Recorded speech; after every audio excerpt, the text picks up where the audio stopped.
여러분, 새해의 첫 보름달이 뜨는 정월대보름은 우리 세시풍 속에서 설날만큼이나 중요한 날로 여겨져 왔습니다. 크고 가장 밝은 보름달을 보면서 한 해의 풍요를 빌고 무탈과 번영을 기원하는데요. 음력으로는 1월 15일이며 구정으로부터 보름이 지나는 오는 2월 24일이 올해의 정월대보름입니다. 그래서 오늘은 4일밖에 남지 않은 정월대보름에 꼭 해야 할 일과 절대 해서는 안 되는 일들을 알려드리겠습니다. 꼭 명심하셔서 한 해의 애군을 쫓고 가정의 안녕을 이루시는 정월대보름이 되시길 바랍니다. 우선 여러분이 꼭 알아야 할 것이 있습니다. 정월대보름이 어떤 날인지 또 어떤 의미를 갖고 있는지 아셔야 되는데요. 정월대보름을 대비하기 전에 이 점을 꼭 숙지하고 계셔야 복과 운이 여러분들께 쏟아질 것입니다. 정월대보름은 신라시대 때부터 시작된 것으로 알려져 있습니다. 삼국유사에 따르면 소지왕이 자신을 위험에서 구해준 까마귀를 위해 매년 음력 1월 15일에 찰밥으로 제사를 지낸 것이 지금까지 이어지고 있습니다. 정월 즉 1월의 보름날을 가리키는 말로 정월대보름이라 하며 한국의 전통 명절입니다. 설날이 지나고 처음 맞는 보름날로 예전부터 조상님들은 설날에서 대보름까지 성대하게 명절을 지냈다고 합니다. 정월대보름 전날에 잠을 자면 눈썹이 하얗게 된다고 해서 잠을 자지 않으려고 하기도 했죠. 당일 아침이 오면 귀발기술을 마시면서 부럼 깨기를 하고 오곡밥으로 식사를 하였습니다. 밤이 찾아오면 달집 태우기와 쥐불놀이를 하면서 한 해 농사의 풍년을 기원하기도 하였습니다. 또한 정월대보름에는 한 해의 계획을 세웠는데 이 과정에서 한 해의 운수를 점치기도 했습니다. 그만큼 한 해의 운과 복을 점치는 아주 중요한 날이고 이 날을 어떻게 보내느냐에 따라 남은 한 해가 결정된다고 해도 과언이 아닙니다. 올해의 운과 복이 결정되는 이런 중요한 날인 정월대보름에 꼭 해야 할 것들과 무조건 피해야 할 일을 알려드릴 테니 영상 끝까지 시청하시고 실천하시기 바랍니다. 정월대보름에는 이것을 꼭 하셔야 여러분 가정에 복이 쏟아지고 재물과 번영이 함께 할 것입니다. 바로 시작하겠습니다. 첫 번째로 오곡밥이나 약밥을 나물과 함께 반드시 드셔야 됩니다. 다른 음식들도 정말 많지만 밥 중에서도 영양이 풍부하고 복을 불러다 준다는 오곡밥을 드셔야 진정한 정월대보름의 기운을 받는 것입니다. 또 정월대보름은 음기가 가득한 날이니 오곡밥을 드시는 것으로 음양의 조화를 맞춰 운이 트이게 할 수 있는 것이죠. 이는 한 해의 운이 강해지고 좋은 기운이 상승하는 데 도움을 줍니다. 또 나물을 먹는 것은 그 해의 모든 안 좋은 일을 내쫓고 온 가족이 무탈하게 지낼 수 있길 기원하는 음식입니다. 여름철에 말려두었던 무, 호박, 가지, 고사리 등을 삶아 무쳐서 먹으면 그 해의 더위도 쫓아낼 수 있다고 합니다. 조상님들은 오곡밥과 약밥을 사람들과 나누면서 풍요로운 한 해 농사와 행운을 기원하고 애군을 쫓았다고 합니다. 여러분도 정월대보름날 주변 사람들에게 맛있는 식사를 대접하면 나에게 더 큰 복으로 돌아올 수 있으니 소중한 사람들과 함께 식사를 하며 즐거운 시간을 보내도록 하세요. 두 번째는 정월대보름에는 꼭 달맞이를 하셔야 합니다. 정월대보름의 달빛은 질병과 애군을 떨쳐내는 힘이 있어 정월대보름에 달맞이를 하시면 큰 풍파 없이 안정적인 한 해를 보낼 수 있습니다. 안정을 상징하는 음기가 가득한 날이 바로 정월대보름입니다. 음기라고 하면 안 좋은 거라고 생각하실 겁니다. 하지만 무조건 나쁜 것이 아닙니다. 양기가 있으면 음기가 있고 이 두 가지가 조화를 이루어야 우리 인생의 복과 번영이 함께하는 것입니다. 안정이 없이 발전과 번영만 하게 된다면 어떻게 될까요? 일평생 양기만 가득하다면 그 인생은 불행한 것입니다. 그래서 안정을 뜻하는 음기를 충전하는 것이 그만큼 중요한 것입니다.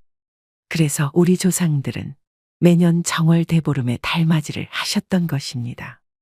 달은 운기를 상징하고 이날 달을 가장 먼저 본 사람은 1년 내내 운수가 길하고 소원을 들어준다고 합니다. 2월 24일 정월대보름에는 저녁 식사를 일찍 마치시고 보름달을 보며 소원을 꼭 빌어보시길 바랍니다. 그래야 2024년은 안정적인 한 해가 될 것입니다. 또한 빌고 싶은 소원을 댓글로 남겨주세요. 댓글로 남겨두면 선포의 효과가 나타나고 이는 곧 운의 상승 효과를 가져옵니다. 세 번째, 이날만큼은 부모님께 안부 인사를 반드시 전하는 것이 좋습니다. 정월대보름은 풍수학적으로 조상 덕을 얻는 날이므로 이날만큼은 부모님께 안부 인사를 반드시 전하는 것이 좋습니다. 복 중에서도 가장 큰 복인 조상복을 받고 싶으신 분들은 정월대보름 아침에 부모님께 전화라도 해서 인사를 전하시는 게 복을 짓는 일입니다. 부모님이 돌아가셨다면 돌아가신 부모님을 생각하며 부모님 감사합니다. 올 한해도 무탈하게 부디 살펴주세요. 라고 잠시 묵념하는 시간을 갖는 것도 도움이 됩니다. 정월대보름은 음기가 가득한 날이라 나를 낳아주신 부모님께 덕을 쌓는 행위로 좋은 기운을 가득 담아야 하기 때문입니다. 따라서 이날만큼은 부모님께 안부를 전하셔야 1년 내내 무탈하고 하는 일이 잘 풀리게 되어 운대를 탈 수 있는 것이죠. 또 대보름을 긍정적으로 보내야만 1년 내내 길한 운수를 갖게 될 수 있다는 점을 꼭 명심하시고 이날은 억지로라도 웃으면서 가족들에게 아침 인사를 하는 것이 한 해의 운을 지키는 최고의 수단입니다. 다음으로 정월대보름에 절대 하지 말아야 할 행동 2가지를 말씀드리겠습니다. 꼭 명심하셔서 애군을 예방하셔야 됩니다. 첫 번째, 이날만큼은 찬 음식을 드시면 안 됩니다. 정월대보름에는 따뜻한 음식을 챙겨 드셔야 합니다. 찬 음식을 먹게 되면 한 해의 복이 달아날 수 있습니다. 여기서 차가운 음식이란 먹다 남긴 음식, 불량식품을 의미합니다. 냉장고에 있는 먹다 남긴 음식을 버리기 아까우시면 정월대보름 다음날 드셔야 됩니다. 이날만큼은 따뜻한 국과 나물, 그리고 갓 지은 오곡밥을 함께 드시면 올 한 해 운수 대통할 것입니다. 2번째, 정월대보름에는 절대 가족 친지들과 다투시면 안 됩니다. 이날 다툼이 있으면 안 좋은 기운이 1년 내내 미치게 됩니다. 특히 음기가 강한 날이라 대보름에 가족 친지들과 다툰다면 그 찜찜한 기분과 불안한 기운이 1년 내내 남아있게 됩니다. 이것은 1년 동안 크고 작은 다툼이 계속해서 일어날 수 있다는 의미이기도 합니다. 서로 감정이 상하는 일이 있어도 넓은 아량으로 너그럽게 용서하고 넘어간다면 올해도 만사형통하실 겁니다. 다시 한번 말씀드립니다. 어떤 일이 있어도 언성을 높이시면 안 됩니다. 그 행위 자체가 올해의 내 복을 모두 가져가세요라고 하는 꼴입니다. 정월대보름엔 가족들과 웃으며 기분 좋게 시작하시고 대신 덕담을 많이 해주세요. 덕담은 상대를 복되게 하고 전달된 복이 더 커져서 결국엔 나의 대운으로 크게 들어올 것입니다. 모든 일은 말하는 대로, 행동하는 대로 이루어집니다. 이것은 인생의 이치입니다. 오늘의 영상 어떠셨나요? 4일 앞둔 정월대보름을 어떻게 잘 보내셔야 될지 감이 잡히셨을 텐데요. 무엇이든지 조심해서 나쁠 것이 없습니다. 돈 드는 것도 아닙니다. 간단한 방법으로 올 한 해의 복과 번영을 빌 수 있다면 이 얼마나 남는 장사입니까? 요즘엔 예전만큼 정월대보름을 중요시하는 분위기는 아니지만 올해 다시 한번 그 의미를 잘 새기시고 복을 이어받으셔야 됩니다. 다시 한번 정리해 드립니다. 정월대보름에 꼭 해야 할 일 3가지. 첫째, 오곡밥 또는 약밥과 함께 나물을 드세요. 둘째, 달맞이를 하셔서 음기를 충전하세요. 셋째, 정월대보름 날 아침 부모님께 안부 인사를 꼭 전하세요. 정월대보름에 무조건 피해야 할 일 2가지 중 첫 번째, 찬 음식 즉 남은 음식을 드시지 마세요. 2번째, 절대 가족 친지들과 다투지 마세요. 오늘 말씀드린 정월 대보름에 지켜야 할 것 꼭 명심하셔서 여러분의 한 해가 정월 대보름달처럼 풍성하고 밝게 빛나기를 기원합니다. 모두 풍요롭고 복된 정월 대보름 보내시길 바랍니다. 중요한 내용이니만큼 다시 한 번 더 들으시면서 꼭 숙지하시길 바랍니다. 첫 번째로 오곡밥이나 약밥을 나물과 함께 반드시 드셔야 됩니다. 다른 음식들도 정말 많지만 밥 중에서도 영양이 풍부하고 복을 불러다 준다는 오곡밥을 드셔야 진정한 정월 대보름의 기운을 받는 것입니다. 또 정월 대보름은 음기가 가득한 날이니 오곡밥을 드시는 것으로 음양의 조화를 맞춰 운이 트이게 할 수 있는 것이죠. 이는 한 해의 운이 강해지고 좋은 기운이 상승하는 데 도움을 줍니다. 또 나물을 먹는 것은 그 해의 모든 안 좋은 일을 내쫓고 온 가족이 무탈하게 지낼 수 있길 기원하는 음식입니다. 여름철에 말려두었던 무, 호박, 가지, 고사리 등을 삶아 무쳐서 먹으면 그 해의 더위도 쫓아낼 수 있다고 합니다. 조상님들은 오곡밥과 약밥을 사람들과 나누면서 풍요로운 한 해 농사와 행운을 기원하고 애군을 쫓았다고 합니다. 여러분도 정월 대보름날 주변 사람들에게 맛있는 식사를 대접하면 나에게 더 큰 복으로 돌아올 수 있으니 소중한 사람들과 함께 식사를 하며 즐거운 시간을 보내도록 하세요. 두 번째는 정월 대보름에는 꼭 달맞이를 하셔야 합니다. 정월 대보름의 달빛은 질병과 애군을 떨쳐내는 힘이 있어 정월 대보름에 달맞이를 하시면 큰 풍파 없이 안정적인 한 해를 보낼 수 있습니다. 안정을 상징하는 음기가 가득한 날이 바로 정월 대보름입니다. 음기라고 하면 안 좋은 거라고 생각하실 겁니다. 하지만 무조건 나쁜 것이 아닙니다. 양기가 있으면 음기가 있고 이 두 가지가 조화를 이루어야 우리 인생의 복과 번영이 함께하는 것입니다. 안정이 없이 발전과 번영만 하게 된다면 어떻게 될까요?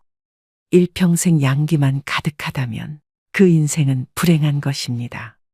그래서 안정을 뜻하는 음기를 충전하는 것이 그만큼 중요한 것입니다.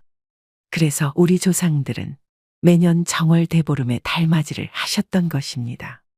달은 운기를 상징하고 이날 달을 가장 먼저 본 사람은 1년 내내 운수가 길하고 소원을 들어준다고 합니다.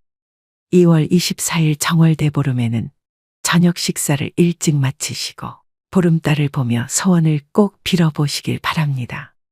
그래야 2024년은 안정적인 한 해가 될 것입니다. 또한 빌고 싶은 소원을 댓글로 남겨주세요. 댓글로 남겨두면 선포의 효과가 나타나고 이는 곧 운의 상승 효과를 가져옵니다. 세 번째, 이날만큼은 부모님께 안부 인사를 반드시 전하는 것이 좋습니다. 정월 대보름은 풍수학적으로 조상 덕을 얻는 날이므로 이날만큼은 부모님께 안부 인사를 반드시 전하는 것이 좋습니다. 복 중에서도 가장 큰 복인 조상복을 받고 싶으신 분들은 정월 대보름 아침에 부모님께 전화라도 해서 인사를 전하시는 게 복을 짓는 일입니다. 부모님이 돌아가셨다면 돌아가신 부모님을 생각하며 부모님 감사합니다. 올 한 해도 무탈하게 부디 살펴주세요. 라고 잠시 묵념하는 시간을 갖는 것도 도움이 됩니다. 정월 대보름은 음기가 가득한 날이라 나를 낳아주신 부모님께 덕을 쌓는 행위로 좋은 기운을 가득 담아야 하기 때문입니다. 따라서 이날만큼은 부모님께 안부를 전하셔야 1년 내내 무탈하고 하는 일이 잘 풀리게 되어 운대를 탈 수 있는 것이죠. 또 대보름을 긍정적으로 보내야만 1년 내내 길한 운수를 갖게 될 수 있다는 점을 꼭 명심하시고 이날은 억지로라도 웃으면서 가족들에게 아침 인사를 하는 것이 한 해의 운을 지키는 최고의 수단입니다. 다음으로 정월 대보름에 절대 하지 말아야 할 행동 두 가지를 말씀드리겠습니다. 꼭 명심하셔서 애군을 예방하셔야 됩니다. 첫 번째, 이날만큼은 찬 음식을 드시면 안 됩니다. 정월 대보름에는 따뜻한 음식을 챙겨 드셔야 합니다. 찬 음식을 먹게 되면 한 해의 복이 달아날 수 있습니다. 여기서 차가운 음식이란 먹다 남긴 음식, 불량식품을 의미합니다. 냉장고에 있는 먹다 남긴 음식을 버리기 아까우시면 정월대보름 다음 날 드셔야 됩니다. 이날만큼은 따뜻한 국과 나물, 그리고 갓 지은 오곡밥을 함께 드시면 올 한 해 운수대통할 것입니다. 두 번째, 정월대보름에는 절대 가족 친지들과 다투시면 안 됩니다. 이날 다툼이 있으면 안 좋은 기운이 1년 내내 미치게 됩니다.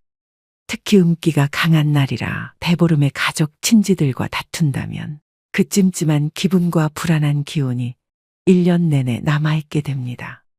이것은 1년 동안 크고 작은 다툼이 계속해서 일어날 수 있다는 의미이기도 합니다. 서로 감정이 상하는 일이 있어도 넓은 아량으로 너그럽게 용서하고 넘어간다면 올해도 만사형통하실 겁니다. 다시 한번 말씀드립니다. 어떤 일이 있어도 언성을 높이시면 안 됩니다. 그 행위 자체가 올해의 내복을 모두 가져가세요라고 하는 꼴입니다. 정월대보름엔 가족들과 웃으며 기분 좋게 시작하시고 대신 덕담을 많이 해주세요. 덕담은 상대를 복되게 하고 전달된 복이 더 커져서 결국엔 나의 대운으로 크게 들어올 것입니다. 모든 일은 말하는 대로, 행동하는 대로 이루어집니다. 이것은 인생의 이치입니다. 여러분, 늙어도 은퇴 못하는 마처 세대를 아시나요? 부모를 부양하는 마지막 세대이자 자녀에게 부양받지 못하는 처음 세대라는 의미의 마처 세대는 1960년대생을 부르는 또 다른 이름입니다. 오늘날 60년대생은 우리나라 고령화의 충격을 본격적으로 받기 시작한 첫 번째 세대인데요. 아직 돈 벌고 있으면 성공이라는 말을 듣는 세대, 은퇴 후 창업도 해봤지만 코로나 직격탄을 맞은 세대, 은퇴 없이 일하는 노후, 그것이 최선의 노후 계획이라고 말하는 세대가 지금 1960년대생들의 현실입니다. 물론 고도성장기에 성공을 맛본 분들도 계시겠지만 평균적인 60년대생의 모습은 그리 아름답지는 않습니다. 그리고 현재 이 1960년대생들이 본격적으로 은퇴하기 시작했습니다. 이 세대의 인구 비율은 우리나라에서 가장 많은 860만 명으로 무려 전체 인구의 16.7%를 차지합니다.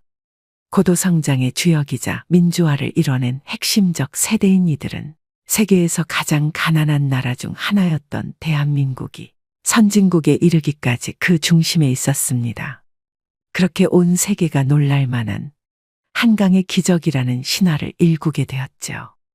중년에 들어서는 부모 부양과 자녀 교육을 도맡아 이중고에 시달리지만 배고픈 시기도 견뎌냈던 강인함으로 그저 묵묵하게 열심히 살아오고 있는 세대가 바로 이 60년대생들입니다.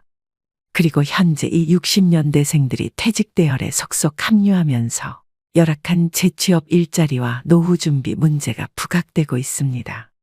대한민국은 유례없는 860만 명의 대규모 은퇴 집단을 맞이할 준비가 되어 있을까요? 또 고도성장의 주역인 이들에게는 은퇴 후 어떤 미래가 펼쳐질까요? 그래서 오늘은 우리 모두가 겪게 될 미래의 60년대생 앞에 펼쳐진 신노년의 현실과 노후 대비책에 대해 알아보고자 합니다. 영상 끝까지 시청하셔서 앞으로 맞이하게 될 나의 노후에 대해 재정비해보는 시간이 되셨으면 합니다. 우리나라 근로자가 직장에서 퇴직하는 나이는 평균 49.3세라고 합니다. 정년인 60세까지 일하는 경우는 10명 중 1명도 되지 않습니다. 본인의 선택에 의한 것이든 아니든 60세의 정년퇴직을 누릴 수 있는 경우는 극소수입니다. 특히 50대 초반에 직장을 떠나 다시 취업하면 소득은 감소하는 반면 고정 지출은 계속 일어나게 되고 60대 중후반에 이르면 자산을 거의 다 사용하게 됩니다. 이후 20, 30년의 긴 세월을 견뎌내야 하는 것이죠. 이런 참담한 현실 앞에서 은퇴 이후 잠깐의 쉼도 허락받지 못한 사람들이 있습니다. 대기업에 다니다 중도 퇴사 후 사업에 도전했다 실패하고 최근 비정규직으로 13년째 일하며 야간에는 대리기사로 투잡을 하고 있다는 63년생 중년 남성 A씨. 일한 만큼 일당을 받을 수 있는 직업을 찾던 A씨에게 대리기사라는 일은 어쩔 수 없는 선택지가 되었습니다. 사업 실패로 고스란히 안게 된 많은 빚이 그의 노후에 커다란 짐덩이로 남게 되었습니다. 호사스러운 노후를 기대하지는 않았지만 지금처럼 고통스럽고 힘든 노후는 더더욱 생각지도 못했던 일이었습니다. 불경기가 계속되어 일주일에 하루도 쉬지 못하고 계속해서 길을 달리고 또 달리고 있습니다. 그를 힘들게 하는 것은 비단 이것만이 아닙니다. 아직도 끝나지 않은 부양의 몫도 감당해야 합니다. 자식들 대학교 학자금에 나이든 노모를 부양하는 것까지 모두 그의 어깨를 무겁게 하는 것들입니다. 이제는 집보다 대리기사 쉼터가 더 익숙하다고 말합니다. A씨는 은퇴 후 생활비를 계산해 보니 숨만 쉬어도 들어가는 최소한의 비용만으로 월 111만 원이 필요하다는 것을 알았습니다. 국민연금으로 100만 원 정도를 받지만 고정 지출만 더해도 수령하게 될 월 연금액을 훌쩍 뛰어넘습니다. 정규직으로 근무하다 오랫동안 비정규직으로 일하며 연금 낼 여유조차 없었던 순간들 때문에 노후의 혜택이 줄어든 결과입니다. 반면 동갑내기 B씨의 상황은 조금 다릅니다. 63년생 B씨는 노후자금 걱정이 없는 이른바 금태족입니다. 국내에서 유명한 전자회사에 근무하며 높은 연봉을 받아온 그는 2년 전에 퇴직했으나 그로 인한 충격은 적었다고 합니다. 그는 퇴직 전에 월 평균 생활비를 기준으로 80세까지는 매월 100% 정도, 또 80세 이후에는 매월 70%의 현금 흐름을 유지할 수 있도록 목표를 세웠습니다. 오전에는 영문소설 읽기 모임, 점심에는 요리 수업. 그가 이처럼 달콤한 노후를 보낼 수 있는 이유는 30년 이상 대기업에 근속하면서 차곡차곡 연금을 쌓아왔기 때문입니다. 국민연금, 퇴직연금, 개인연금의 3층 연금을 준비했고 주부인 아내도 국민연금에 임의 가입하여 연금 맞벌이에 성공한 것이죠. B씨 부부의 국민연금 예상 월 수령액은 약 300만 원입니다. 여러분은 둘 중 어느 모습으로 노후를 맞이하고 계신가요? 대부분의 5060 세대들은 노후 준비가 제대로 되지 않은 분들이 많으실 텐데요. 60년생들은 이전 세대를 사적으로 부양하는 동시에 자신의 노후도 책임져야 하고 또 입시 경쟁이 치열해지면서 후세대에 대한 지출이 이전 세대보다 훨씬 컸던 특징들이 있습니다. 재취업에 대한 부담 없이 여유로운 일상을 보내고 있는 금태족 B씨가 부러우신가요? 그런데 사실 이 B씨의 모습은 과거 1960년대생들이 당연한 미래로 꿈꿔왔던 노후입니다. 지난 1988년 복지국가를 표방하며 전격적으로 도입된 국민연금은 60년대생들이 그 혜택을 온전히 누리게 될 복지 1세대였죠. 하지만 그 혜택을 누릴 것으로 기대됐던 1960년대생들은 이미 대부분 직장을 떠났고 그런 행운은 소수만의 것이었습니다. 비정규직으로 일하며 박봉에 때론 부당한 해고까지 직장을 옮겨 다니느라 연금을 낼 여유조차 없었던 순간순간들. 그 젊음의 고달픈 만큼 노후의 혜택은 쪼그라들었습니다. 23년도 국민연금 월 평균 지급액은 61만 7천 원이지만 노인 한 명이 기본적인 생활을 유지하기 위해 필요한 최소한의 비용은 123만 원으로 반도 안 되는 금액입니다. 이들 중 130만 원 이상 수급하는 비율은 단 5.1%밖에 되지 않습니다. 연금만으로 노후를 보장받기란 사실상 불가능에 가깝다는 소리입니다. 은퇴 전 소득의 약 40%를 보장하겠다는 국가의 약속은 실제로 절반밖에 이루어지지 않고 있습니다. 대다수에게 국민 용돈 수준만큼 돌려주는 국민연금의 셈법은 빈익빈 부익부라는 박탈감만 안겨주고 있는데요. 이 피눈물 나는 현실에 맞춰 세대들은 불안하고 초조하기만 합니다. 결국은 각자 도생해야 되고 복지 1세대라는 이름이 무색하게 60년대생들의 노후는 고단하게 흘러가고 있습니다. 당장 이번 달 생활비를 걱정해야 하는 끔찍한 현실에 60년대생들의 대부분은 재취업을 원하고 있습니다. 하지만 재취업도 녹록지 않습니다. 은퇴한 중장년들이 좋은 일자리를 구하는 것은 하늘의 별 따기 같은 일이 된 지 오래인데요. 60년생 최태수 씨는 은퇴를 미루기 위해 7개의 자격증을 취득했습니다. 그는 30년 동안 아이들을 키우고 가정을 꾸렸지만 아직도 그의 인생은 끝나지 않았습니다.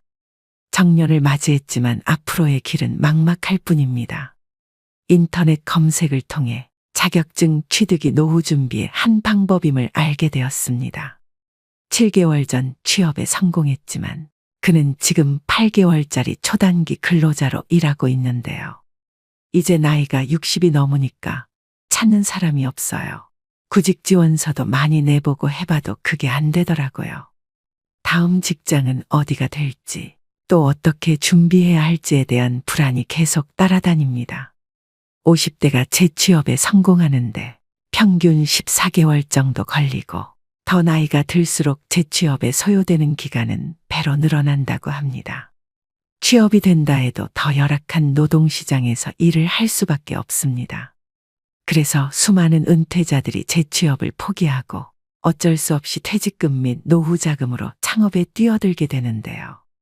하지만 안타깝게도 5년 뒤 폐업률이 66%나 됩니다. 겁없이 뛰어든 은퇴 후 창업은 노후의 불안정성을 더 가중시키는 격이죠. 60년대생들은 말합니다. 이러한 현실이 언제까지 지속될지 모른다는 것이고 언제든 몸이라도 아프게 되면 이 일도 더 이상 할 수 없게 될까봐 걱정이 된다는 것입니다. 지금까지 남들처럼 성실히 앞만 보고 달려왔는데 무엇이 잘못된 것일까요? 왜 은퇴한 지금까지도 하루 편히 쉴 수 없고 힘든 삶을 살아야 할까요? 은퇴하면 지금보다는 조금 편안해진 삶을 살 수 있을 거라는 기대감으로 달려왔지만 그러한 기대조차 사치가 되어버린 지금의 현실을 어떤 누구에게 잘못을 물을 수 있을까요?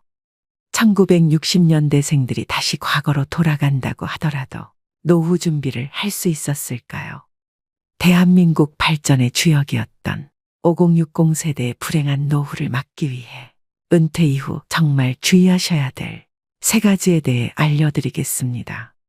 이미 은퇴하신 분들도 또 곧 은퇴를 하실 분들도 꼭 명심하셔야 될 내용들입니다. 첫 번째는 준비 안 된 창업은 절대 하시면 안 됩니다. 그만큼 창업에는 신중하라는 말인데요. 노후가 불안한 대부분의 분들 중에는 은퇴 후 목돈을 투자해서 음식점 같은 창업을 했다가 잘 안 된 분들입니다. 대부분의 사람들은 창업 아이템이 독창적이지 못하고 벼락치기로 준비하다 보니 쉽게 의지하는 것이 바로 프랜차이즈입니다.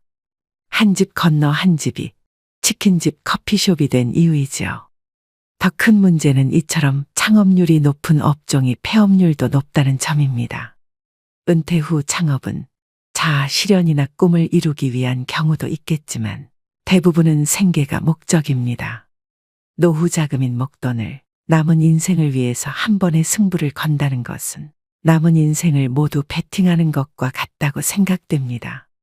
퇴직금에 은행 대출까지 받아서 창업한 경우라면 단 한 번의 실패로도 끔찍한 결과를 초래할 수 있습니다. 즉 빚의 허덕이는 비참한 노년기를 보내게 될 수도 있습니다. 창업 후 5년 생존율이 약 20%라고 하니 현실의 벽이 얼마나 높은지 알 수 있습니다. 또한 최근 4년 새 자영업자는 늘어난 데 반해 월 평균 소득은 160만 원까지 추락했다고 합니다. 잘 되는 것처럼 보이는 가게도 하루 종일 손님으로 북적대는 것이 아니기 때문에 실제로는 많이 벌지 못하는 곳이 많은데요.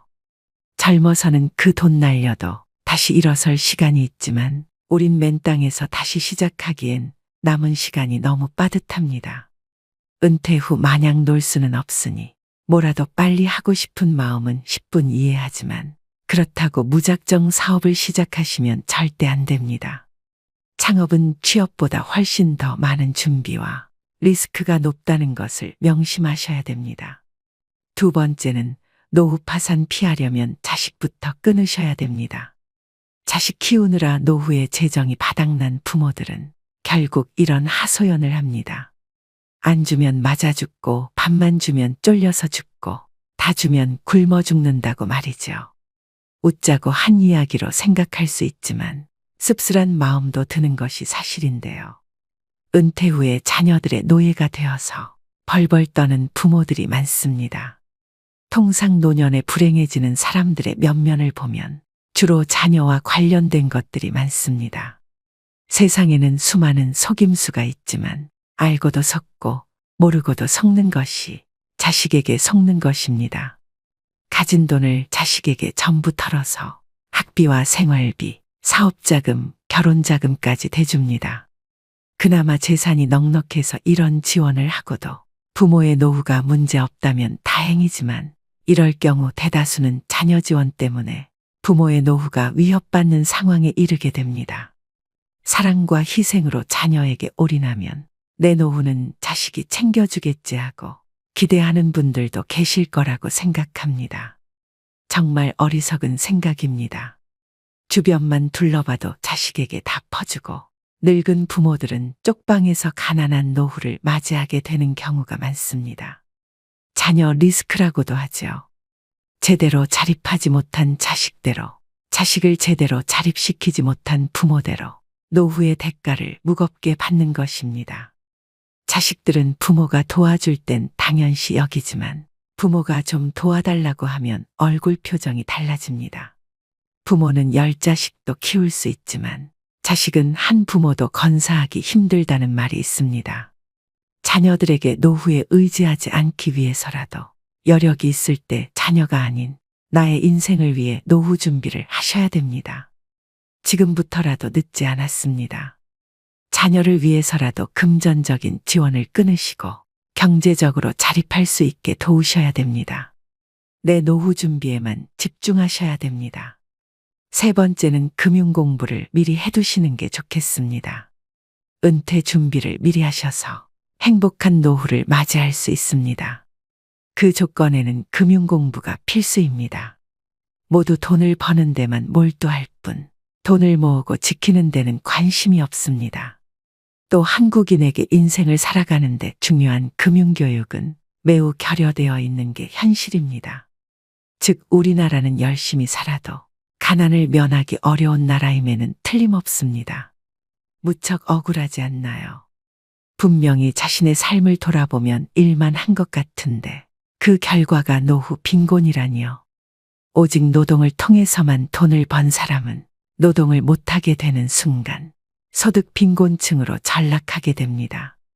가난을 면하기 위해서 열심히 사는 것은 당연한 것이고 국민 한 사람 한 사람이 자신을 위해서 돈 그 자체에 대해 공부를 해야 노후 빈곤에 빠지지 않게 되는 겁니다. 국민연금은 최소한의 생활비를 보장해주지만 노후를 준비하는 데는 한계가 있습니다. 최근 사회적 변화와 노후에 대한 우려를 고려할 때 국민연금 외에도 사적연금 준비가 필요합니다. 따라서 사적연금인 퇴직연금, 연금저축, ISA 등을 고려해야 하는데요. 자발적인 가입으로 국민연금 수령액을 보완하고 더 안정적인 노후 생활을 위한 자금을 마련할 수 있습니다. 개인의 선택에 따라 투자 방식과 금액을 조절할 수 있어 더욱 유연하게 자금을 운용할 수 있습니다. 즉 퇴직연금, 연금저축 등은 국민연금에 비해 높은 소득 대체율을 제공하여 안정적인 노후를 보장하게 됩니다. 아무리 많이 배우고 열심히 살아도 돈을 모르고 열심히 일만 하면 그 결과는 뻔한 것이죠. 국가가 나의 노후를 책임질 걸 기대하기 전에 여러분들은 자기 노후는 자기가 책임진다는 생각을 가져야 합니다. 오늘의 영상 어떠셨나요?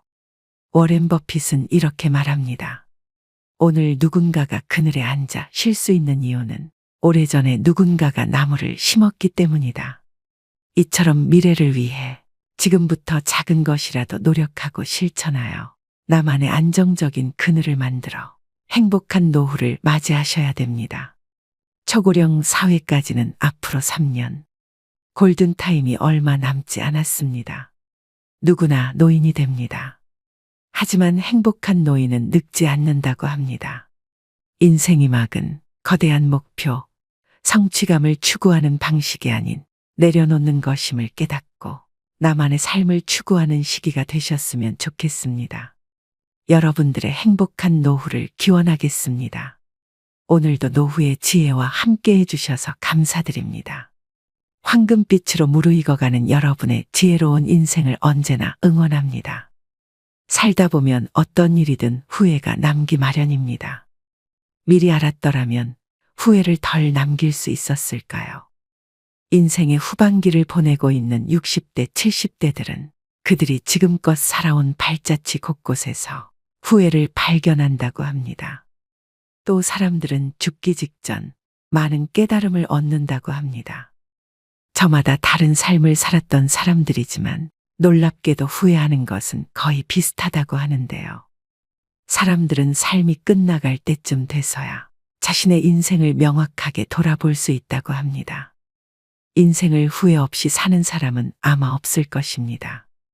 인생은 고해라고 했듯이 고통과 번민 속에서 성장하고 늙어가는 것이죠. 그렇다면 인생 선배들이 가장 후회하는 것들은 무엇일까요?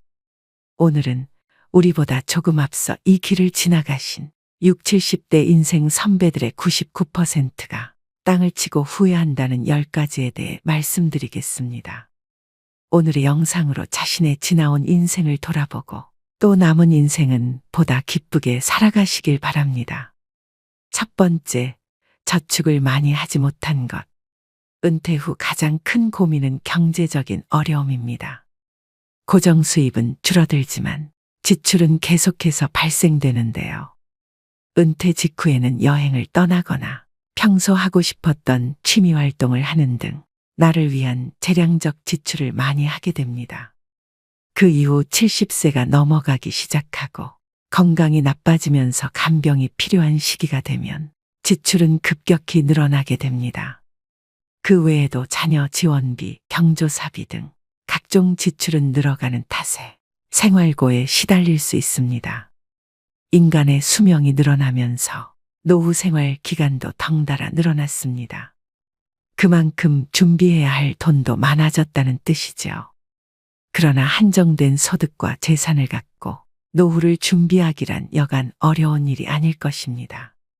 주식이나 부동산 투자 등 다양한 재테크 방법이 있지만 노후에는 내가 가진 자산을 지키기만 해도 성공한 것입니다. 즉, 저축은 그 어떤 것보다 안전한 보험장치라고 생각되는데요. 준비되지 않은 투자 실패로 빈털터리가 되어 노후에 허우적거리는 것보단 통장에 저축된 돈이 있으면 안정감을 찾을 수 있고 좀 더 여유로움을 가질 수 있습니다. 그렇기 때문에 노후 자금을 마련하는 데 있어 더욱 절약과 저축이 중요하다고 할 수 있습니다.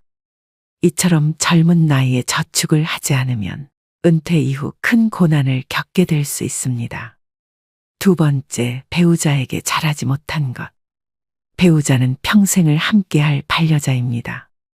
60대가 되어서도 70대가 되어서도 배우자가 옆에 있다면 그야말로 그것 자체가 천복입니다. 자식들 당연히 소중하죠. 그런데 지금 내가 당장 아프거나 불편하면 누가 가장 먼저 달려와서 진심으로 나를 걱정해주고 보살펴줄까요? 저도 나이가 들어보니 뭐니 해도 배우자가 최고입니다. 그러나 우리는 상대방의 소중함을 쉽게 간과해버리고는 합니다.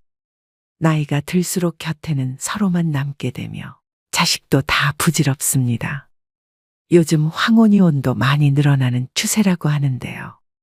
그까짓 이혼 하자면 못할 줄 알고 이런 생각은 오산입니다. 노년의 이혼은 젊은 시절의 이혼과는 차원이 다릅니다. 나이가 들수록 사람에게는 배우자와 가족이 소중해지죠. 배우자는 같이 늙어갈 유일한 동반자요.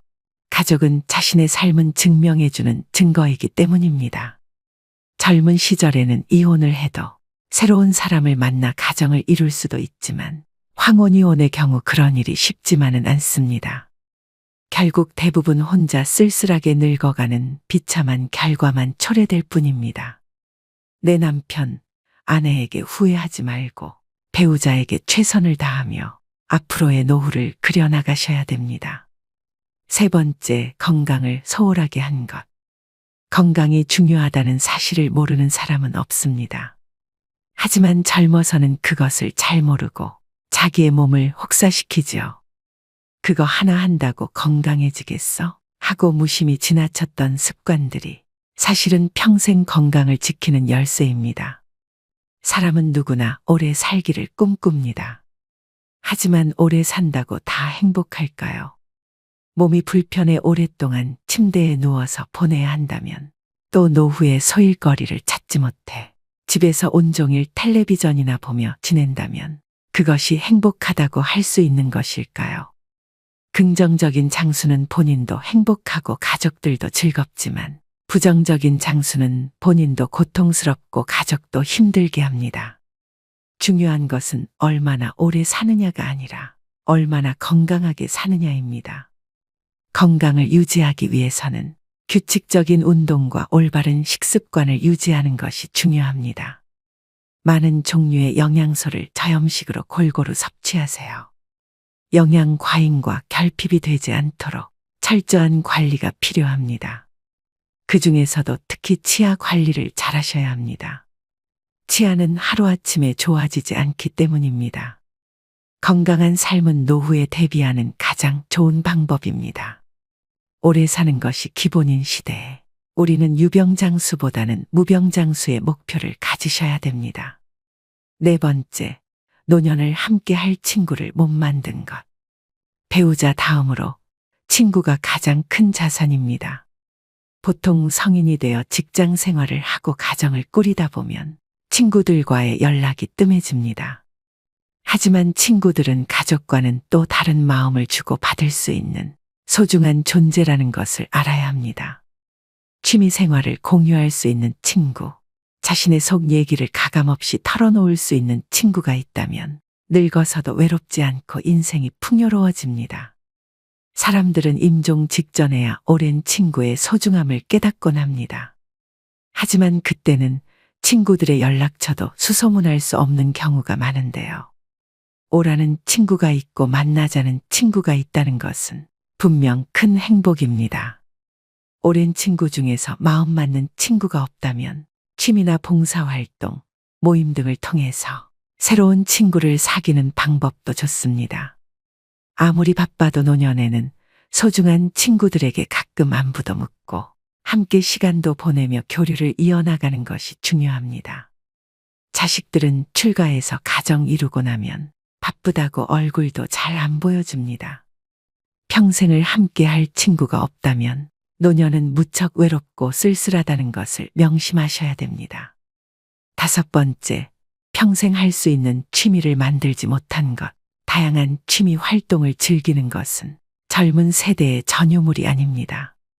나이 들어도 취미 활동을 꾸준히 유지하는 것이 중요합니다. 취미라고 하면 거창하다고 생각해서 지레 겁부터 드시고 도전조차 안 하시는 분들이 많습니다.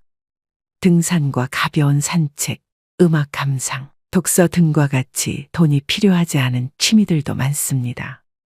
한 연구에 따르면 60세 이상 사람들 중 취미가 있는 사람은 우울증 증상이 적고 행복감, 건강하다는 느낌, 삶의 만족도가 높다고 합니다.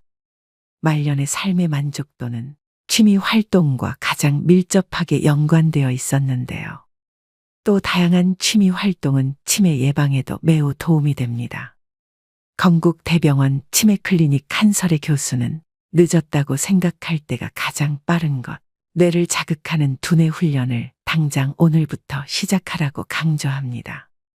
특히 뇌는 단순한 것을 실증내므로 똑같은 패턴의 고스톱보다는 뇌가 적정한 수준의 자극을 받을 정도의 그림 그리기, 그리고 파크골프, 사교 댄스 등을 추천한다고 합니다. 취미 생활이 건강에도 도움이 된다고 하니 치매 예방을 위해 지금부터 손과 머리를 자주 사용해 보시길 꼭 권해드립니다. 여섯 번째, 배움을 멈춘 것. 나이가 드니 기억력도 나빠지고 머리도 안 돌아가. 복잡한 건 질색이야. 이 나이가 돼서 내가 머리 굴리며 살아야겠어. 주변에서 나이 드신 분들이 이런 소리를 하는 것을 많이 들어보셨을 겁니다. 그분들의 말대로라면 나이가 들면 머리가 나빠지는 게 당연하고 괜히 골치 아픈 생각 같은 건 안 하고 사는 것이 상책인 듯합니다. 하지만 나이가 무색하게 학구열에 불타 노학을 즐기시는 분들도 많은데요. 6, 70대에 공부하는 것은 지난 삶이 바빠서 하지 못한 공부를 하거나 여생에 필요한 지식을 습득하는 경우도 있고 또 단순히 시간을 보내는 한가로운 독서도 있습니다. 요즘에는 70대 이상의 노인들도 컴퓨터를 배우고 새로운 도전에 나서고 있습니다. 뇌과학자들의 연구에 따르면 인간의 뇌 용량은 아주 커서 평생 절반도 사용하지 못한다고 합니다. 결국 늙어서 머리가 나빠진다는 것은 노력하지 않는 사람들의 변명에 불과한데요. 그런데도 우리는 수많은 변명을 방패 삼아 새로운 무언가를 배우려 하지 않습니다. 하지만 그러기엔 우리에게 남겨진 인생이 너무나 깁니다. 은퇴 후 30년 이상의 세월을 더 살아야 하는데 그동안 아무것도 공부하지 않는다면 다른 사람보다 뒤처진 인생을 살 수밖에 없습니다. 특히 노년의 배움은 뇌를 지키는 가장 좋은 수단이기도 합니다.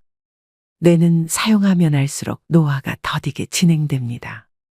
따라서 노후의 건강을 지키기 위해서도 배움은 필수입니다. 7번째, 연금과 보험을 들지 못한 것. 노년기에는 뜻하지 않게 목돈이 들어가는 경우가 많습니다. 대부분 건강과 관련된 비용입니다. 60년대생들이나 그 이전에 태어난 사람들에게는 노후 준비에 대한 접근 방식이 현대의 젊은 세대와는 다르게 해야 한다는 건데 노후 준비 시간이 상대적으로 적다는 점을 감안하여 고령자를 위한 특화된 투자 상품을 찾아볼 필요가 있습니다. 예를 들어 안정적인 수익률을 제공하는 연금 상품이나 저위험 투자 상품 등을 활용할 수 있습니다. 국민연금으로 쌀을 사고 퇴직연금으로 반찬을 사고 개인연금으로 편히 살 생각을 하라. 투자 전문가들이 연금을 두고 하는 말입니다. 이 말에서 알 수 있듯이 노후를 위한 연금 투자는 개인연금으로 완성됩니다. 국민연금과 퇴직연금만으로는 우리가 원하는 노후가 아닌 먹고 사는 생활만 가능한 노후가 될 뿐입니다. 안락한 여생을 위해서는 개인연금으로 우리의 곳간을 차곡차곡 채워나가야 합니다. 또한 투자에 대한 전문적인 조언을 받기 위해 금융 전문가의 도움을 청하는 것도 좋은 방법입니다. 노후 준비는 재무적인 준비뿐만 아니라 건강 상태를 유지하는 것도 중요합니다. 이는 의료비 부담을 줄이는 데 도움이 될 뿐만 아니라 더 나은 삶의 질을 유지하는 데도 기여합니다. 한 살이라도 어릴 때부터 경제와 재테크에 관심을 갖는 게 중요한데 이제는 선택이 아닌 필수인 시대인 것 같습니다. 이러한 돈을 아깝다고 생각하기보다 준비를 한다고 생각해야 합니다. 8번째, 내 인생에 더 도전하고 여행을 많이 다니지 못한 것. 그때 했어야 했는데 그때 그 시절에 나만이 할 수 있었던 일이나 도전이 있었을 것입니다. 대부분의 사람들이 평생 살아오면서 가장 후회하는 것 중 하나가 도전을 하지 않았던 사실이라고 답했습니다. 이어 여행을 떠나지 않았던 사실을 안타까워했습니다. 자식 키우고 회사 일을 하느라 여유가 없었을 것입니다. 그래도 다른 돈을 아껴서 시간을 내서라도 여행을 떠나라고 인생 선배들은 조언합니다. 여행은 단순히 휴가나 오락으로 즐기는 것이 아니라 노후 생활을 더욱 풍요롭게 만들고 의미를 부여하는 과정이라고 할 수 있습니다. 건강과 사회적 연결성, 평화로운 노후를 위한 중요한 사항이라고 할 수 있으며 여행은 훗날 회상할 수 있는 좋은 추억을 마련해 놓는 셈입니다. 9번째, 일기를 쓰고 기록을 남기지 못한 것. 은퇴한 나를 생각해보면 자신이 살아온 인생이 덧없이 느껴질 때도 있습니다. 그럴 때 평생 자신이 걸어온 발자취를 돌아보고 정리하는 것이 필요합니다. 그렇게 하기 위해서는 젊어서부터 기록을 남기는 습관이 필요합니다. 일기를 매일 쓰라고 말하는 것은 아닙니다. 다만 틈틈이 기록하고 사진 등을 남겨놓으면 나중에 자신의 삶을 정리하는 데 도움이 될 것입니다. 10번째, 자식과 대화를 많이 하지 못한 것. 자식들과 평소에 대화를 많이 하지 않았다면 노년의 소중한 친구 하나를 잃는 셈입니다. 늙고 병들면 자식들에게 의지하게 됩니다. 자식과 친밀한 관계를 유지해야 후회 없는 자식 농사를 했다고 느낄 수 있을 것입니다. 뿐만 아니라 자식과 건강한 유대감을 형성하는 것은 노년의 정신적 안정감에도 도움을 줍니다. 자녀들과 진정으로 소통하지 못했다면 노년이 불행할 것입니다. 여러분 어떠신가요? 사람들이 죽을 때 가장 후회하는 것들을 보면 평소 우리가 갈망하는 사회적 성공이나 재물에 대한 것은 없습니다. 사람들이 하는 후회 모두 우리가 평소에 스스로를 조금만 돌아보면 쉽게 할 수 있는 것들입니다. 여러분들의 인생에서 후회되는 것들은 무엇이 있나요? 그리고 훗날 후회하지 않기 위해 어떤 노력을 하고 계신가요? 시간은 지금도 계속 흐르고 있고 우리는 언제가 될지 모르는 우리의 마지막 날을 향해 매일 걸어가고 있습니다. 진정으로 내 마음에 따르는 사람으로 살아가고 있는지, 타인의 시선에 따르는 삶을 살고 있지는 않은지, 일에만 몰두하여 소중한 내 가족과 친구들에게 소홀하지는 않았는지 한번 돌이켜보시기 바랍니다. 죽음을 앞둔 사람들은 숨길 것이 없습니다. 그들의 인생이 오롯이 담긴 말이기 때문에 호소력이 큽니다. 책을 아무리 많이 읽어도 체험하지 못했다면 그 사람의 말에는 설득력이 없습니다. 그런데 인생의 모진 굴곡을 겪은 사람이나 노인이 충고를 한다면 어떤 책보다도 큰 울림을 줍니다. 우리는 건강할 때 늘 건강하리라 착각하지만 늙으면 아프고 병들기 마련입니다. 그리고 인간은 누구나 죽습니다. 육체적인 고통은 참는다 하더라도 인생을 후회하게 하는 정신적인 고통은 의사도 어쩌지 못합니다. 그래서 인생 선배들의 충고는 값집니다. 오늘의 영상이 여러분들의 행복한 노후 설계에 도움이 되셨길 바랍니다. 또 구독자분들 오래오래 무병장수하시며 후회 없는 노후를 만들어 나가시길 간절히 기원합니다. 지금껏 쉼없이 달려온 여러분들의 마음에 위로가 되는 좋은 글 하나 소개해 드리겠습니다. 살면서 중요한 말은 여기 지금이다. 나는 의대 교수였다. 79세의 노인이다. 정신과 전문의로 50년간 15만 명의 환자를 돌보고 학생들을 가르쳐왔다. 퇴직 후 왼쪽 눈의 시력을 완전히 잃었다. 당뇨병, 고혈압, 통풍, 허리디스크, 관상동맥 협착, 담석 등 7가지 중병과 고달픈 스트레스를 벗삼아 어쩔 수 없이 살아가고 있다. 한쪽 눈으로도 아침이면 해를 볼 수 있고 밤이 되면 별을 볼 수 있다. 잠이 들면 다음날 아침에 햇살을 느낄 수 있고 기쁨과 슬픔과 사랑을 품을 수 있다. 남의 아픔을 아파해 줄 수 있는 가슴을 가지고 있다. 세상을 원망할 시간이 없다. 지팡이 짚고 가끔 집 밖으로 산책을 했다. 한쪽 눈이지만 보이는 것만 보아도 아름다운 것이 많았다. 지금은 다리에 힘이 없어 산책이 어렵지만 계절이 바뀔 때마다 보이는 앞산 숲의 색깔이 아름답다. 감사하다. 인생이란 바로 여기와 지금이다. 행복을 느낄 시간과 공간과 사람은 바로 지금이다. 지금 여기에서 함께 하는 사람들과 어울려 한 번이라도 웃으며 이야기를 나눌 수 있는 데가 바로 즐거움이다. 살아보니까 그렇다. 뇌 속에서 행복을 만드는 물질은 엔돌핀이다. 엔돌핀은 과거의 행복한 추억 때문에 생기는 게 아니다. 지금 내가 즐거워야 엔돌핀이 형성된다. 사람이 어떻게 늘 행복하기만 하느냐고 묻는 이들도 있다. 그런 이분법적인 생각에서 벗어나야 한다. 어제 죽은 사람들이 하루라도 더 살기를 원했던 그 소중한 시간에 나는 오늘을 살고 있다. 괴롭고 슬퍼도 한 가닥 희망을 만들어 보자. 살아있음이 즐겁고 만날 수 있음에 감사하자. 지나간 세월은 어렵게 살았더라도 다 행복했던 거라고 나이 든 사람들은 이야기한다. 왜냐하면 사람은 누구나 짜릿하게 행복한 시간이 있었다. 사람은 그 추억으로 사는 것 같다. 괴로움을 겪어봐야 행복할 줄 안다. 인생살이 살면서 오늘 지금 여기가 제일 중요하다라는 말이 맞는 말 같다. 아내 없이 살아보니까 있을 땐 몰랐는데 젓가락 한쪽이 없어진 거야. 있을 때 잘해라는 말을 많이 들었는데 그럼 어떻게 살아야 할까?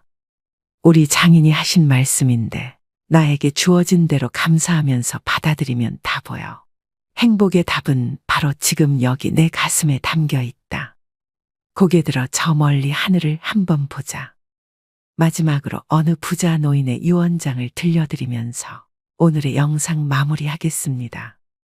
죽음의 문턱에서 갖는 후회들 그리고 고마움들에 대해 생각해 보시는 시간이 되셨으면 합니다. 나의 편지를 읽게 될 소중한 지인들에게 바쁜 하루를 보내고 있다는 것을 압니다. 하지만 아무리 바빠도 밥은 꼭 챙겨 드세요. 여기까지 와보니 알겠습니다. 비싼 돈으로 산 핸드폰의 70%의 성능은 사용하지도 않았고 내 값비싼 차의 70%의 성능은 필요 없는 것이었고 호화로운 우리 집도 70%의 공간은 비어있는 것이나 마찬가지였으며 옷과 일용품들 70% 또한 지극히 필요가 없는 것이었습니다. 살아보니 인생은 경기장과 같더군요. 전반전은 학력, 지위, 권력 그리고 돈을 갖기 위해 애써 살아왔고 그런 것들이 높고 많으면 이기는 것인 줄 알았습니다. 하지만 후반전은 달랐습니다. 전반전의 승리를 위해 청춘을 바쳤던 하나밖에 없는 몸은 혈압, 당뇨, 혈당, 요산을 낮추기에 후반전은 급급했답니다. 전반전은 나보다 높은 감독의 명령을 따라야 했고 후반전은 나의 명주를 잡고 있는 의사의 명령을 따라야 했습니다. 이제야 알겠더군요. 전반전에서 높이 쌓았던 모든 것들이 잘못하면 후반전에서 누릴 수가 없다는 걸 말입니다. 하물며 경기도 중간에 쉬는 시간이 있거늘 나도 쉬어가며 갔어야 했던 것을 전반전에서 앞만 보고 정신없이 살았던 날들, 이제는 씁쓸한 추억으로 남았습니다. 나의 편지를 읽는 아직은 건강한 여러분들에게 딱히 아픈 곳이 없어도 잠자는 거 아까워하지 말고 음료수만 좋아하지 말고 물 많이 마시고 괴로운 일이 있어도 훌을 털어버리세요. 양보하고 베푸는 삶도 나쁘지 않으니 그리 한번 살아보시구려. 돈과 권력이 있어도 교만하지 말고 부유하지 못해도 사소한 것에 만족하며 필요하지 않아도 휴식할 줄을 알며 아무리 바빠도 움직이고 좀 걷고 또 운동하세요. 50만 원짜리 옷의 가치는 영수증이 증명해주고 1억 원짜리 자가용은 수표가 증명해주고 20억짜리 집은 집 문서가 증명해주는데 사람 가치는 뭐가 증명해주는지 알고 있으신가? 바로 건강한 몸이랍니다. 건강에 들이는 돈은 계산기로 두드리지 마세요.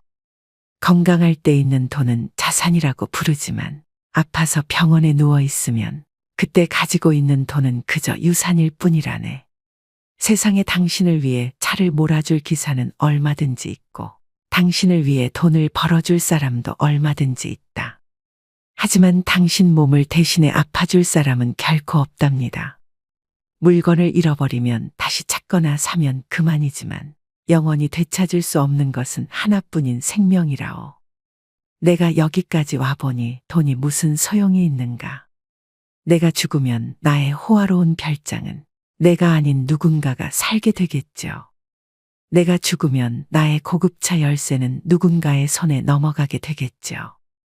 많은 재물의 욕심은 나를 그저 탐욕스러운 늙은이로 만들어버렸다네. 내가 한때 자랑으로 알고 쌓았던 많은 것들인 돈, 권력, 지위가 이제는 그저 짐에 불과할 뿐. 그러니 전반전에 살고 있는 사람들아, 너무 애타게 살지들 마시고 후반전에서 살고 있는 사람들아, 아직 경기는 끝나지 않았으니 행복한 말년을 위해 지금부터라도 자신을 사랑하시라. 전반전에서 빛나는 승리를 거두었던 나는 후반전의 병마를 이기지 못하고 병원 특실에 이렇게 누워 죽을 날만 기다리고 있다. 아무리 시설이 좋은 특실이면 뭐해. 허름한 농촌 경로당보다 못하단 걸 알려주고 싶어요. 그래도 이 편지를 지인들에게 전할 수 있음에 따뜻한 기쁨을 느낀답니다. 바쁘게 세상 살아가는 그대들, 자신을 사랑하며 살아가기를. 힘없는 나는 이제 마음으로 그대들의 행운을 빌 뿐이라오. 누구보다 먼저 웃고 많이 웃는 행복한 나날들로 가득 채우시길. 오늘도 노후의 지혜와 함께 해주셔서 감사드립니다.